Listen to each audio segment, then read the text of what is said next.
கிறிஸ்துவுக்குள் பிரியமானவர்களே, இந்த நாளுக்கான தினசரி தியான வசனம் மத்தேயு எழுதின சுவிசேஷம் 12வது அதிகாரம் 45வது வசனம். மத்தேயு 12:45, மேத்யூ 12:45. திரும்பி போய் தன்னிலும் பொல்லாத வேறு 7 ஆவிகளை தன்னோடே கூட்டிக் கொண்டு வந்து உட்புகுந்து அங்கே குடியிருக்கும். அப்பொழுது அந்த மனுஷனுடைய முன்னிலைமையிலும் அவன் பின்னிலைமை அதிக கேடுள்ளதாய் இருக்கும். அப்படியே இந்த பொல்லாத சந்ததியாருக்கும் சம்பவிக்கும் என்றார். இப்போ இஸ்ரவேல் தேச மக்களுக்கு என்ன சொல்றாரு? உங்களுக்கு மிகவும் கேடுள்ள காரியம் வரப்போகுதுங்கிறதுக்கு தான் இந்த ஓமானத்தை சொல்றாரு. என்ன, ஒரு மனுஷன் பிசாசு அசுத்தாவி இருக்கும்போது அதை விரட்டி விட்ட உடனே அந்த வீடு வெறுமையாக இருந்துச்சுன்னா என்ன வரும்? அந்த அசுத்தாவி ஊர் பூரா சுற்றி பார்த்துட்டு, எல்லா இடத்துலையும் சுற்றி பார்த்துட்டு, எனக்கு போய் தங்கிறதுக்கு வேற இடம் இல்லை, ஆனால் இந்த இடம் வெறுமையாக தான் இருக்குது, அதனால தன்னை காட்டிலும் பொல்லாத 7 அசுத்தாவிகளை கூட்டு கொண்டு வந்து அங்கே குடியிருந்து அவனுடைய நிலைமையை முன்னாடி இருந்த காட்டிலும் 7 பேர் சேர்ந்து வாதிச்சா எப்படி இருக்கும்? ரொம்ப மோசமான நிலைக்கு கொண்டு போய் சேர்த்து விடும். நம்ம சுவிசேஷ நூலில் நிறைய பார்க்குறோம். இந்த பிசாசு ஆளுங்களை தள்ளுவது, கீழே நுர விட வைக்க வருது, குருட்டு தன்மையும் இந்த காது கேட்காத தன்மையும் கொண்டு வருவது, இப்படி அநேக கொடுமையான காரியங்களை பிசாசு செய்யக்கூடிய காரியத்தை பார்த்துருக்குறோம். அந்த மாதிரி உங்களுடைய நிலைமை ரொம்ப மோசமாகிவிடும். எபிரேயருக்கு எழுதின நிருபம் 6வது அதிகாரம் யூதர்களுக்கு எழுதும்போது, அதாவது யூதர்கள் கர்த்தராகிய இயேசு கிறிஸ்துவை ஏற்றுக்கொண்டு மறுபடியும் மறுதலித்து போனவங்கள்ட்ட சொல்லும்போது, அங்கே 4வது வசனம் பாருங்களேன். ஏனெனில் ஒரு தரம் பிரகாசிக்கப்பட்டும் பரம ஈவை ருசி பார்த்தும் பரிசுத்த ஆவியை பெற்றும் தேவனுடைய நல்வார்த்தையும் இனிவரை உலகத்தின் பலன்களையும் ருசி பார்த்தும் மறுதலித்து போனவர்கள் தேவனுடைய குமாரனை தாங்களே மறுபடியும் சிலுவையில் அறைந்து அவமானப்படுத்துகிறபடியால் மனம் திரும்புவதற்கு ஏதுவாய் அவர்களை மறுபடியும் புதுப்பிக்கிறது கூடாத காரியம்.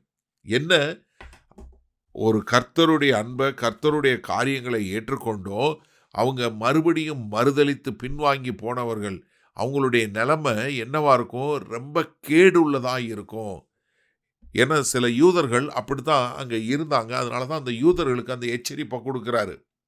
அதே மாதிரி பேதுரு தன்னுடைய நிருபத்தில் 2 பேதுரு 2வது அதிகாரத்தில் கடைசி நாட்களில் நியாய தீர்ப்பு நாளில் எப்படி இருக்குன்னு சொல்லும்போது 20வது வசனத்திலிருந்து பாருங்களேன். கர்த்தரும் இரட்சகருமாய் இருக்கிற இயேசு கிறிஸ்துவை அறிகிற அறிவினாலே உலகத்தின் அசுத்தங்களுக்கு தப்பினவர்கள் மறுபடியும் அவைகளில் சிக்கி கொண்டு ஜெயிக்கப்பட்டால் அவர்களுடைய பின்னிலைமை முன்னிலைமையிலும் கேடுள்ளதாய் இருக்கும்.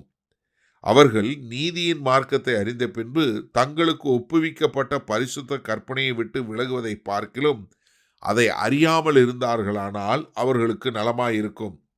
நாய் தான் கக்கினதை தின்னவும் கழுவப்பட்ட பன்றி சேற்றிலே புரளவும் திரும்பினது என்று சொல்லப்பட்ட மெய்யான பழமொழியின்படியே அவர்களுக்கு சம்பவித்தது.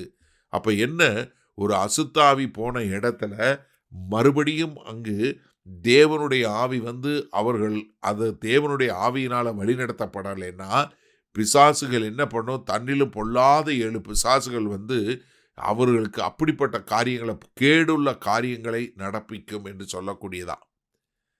சரி, இதனால் இந்த வசனத்தை நம்ம எப்படி எடுத்துக்கொள்வது?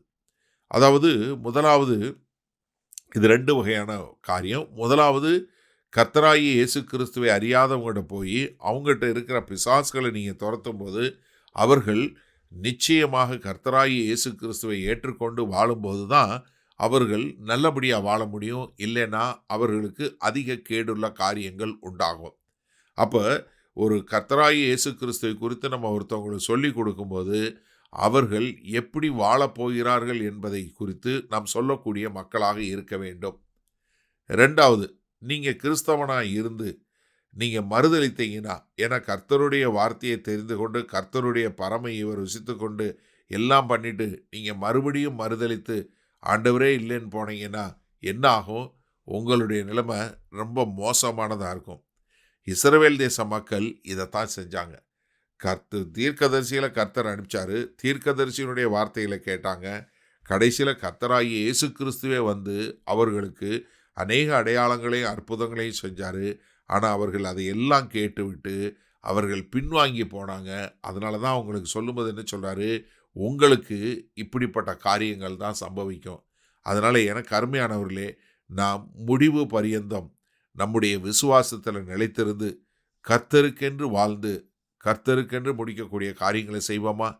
அதே மாதிரி ஒரு ஆண்டவர் அறியாத மக்களுக்கு நாம் பிசாசுகளை துரத்தும்போது அவர்களுக்கு தேவனுடைய வார்த்தையை சரியாய் சொல்லி அவர்கள் முழுமையான ரட்சிப்புக்குள்ள வருவதற்கு நாம் உதவி செய்வோமா?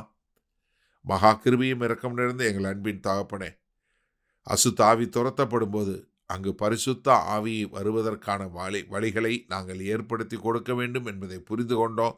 அதனால் அது சரியான முறையில் நடத்தக்கூடிய ஒரு நல்ல தேவ ஞானத்தையும் பகுத்தறிவையும் எங்களுக்கு கொடுக்க வேண்டுமாய் மீட்பெரும் இரட்சகருமாகிய இயேசு கிறிஸ்துவின் மூலம் ஜெபிக்கிறோம் வல்ல பிதாவே, ஆமேன். கர்த்தர் உங்களை ஆசீர்வதிப்பாராக. நாம் இன்று மாலை மன்னால சந்திப்போம்.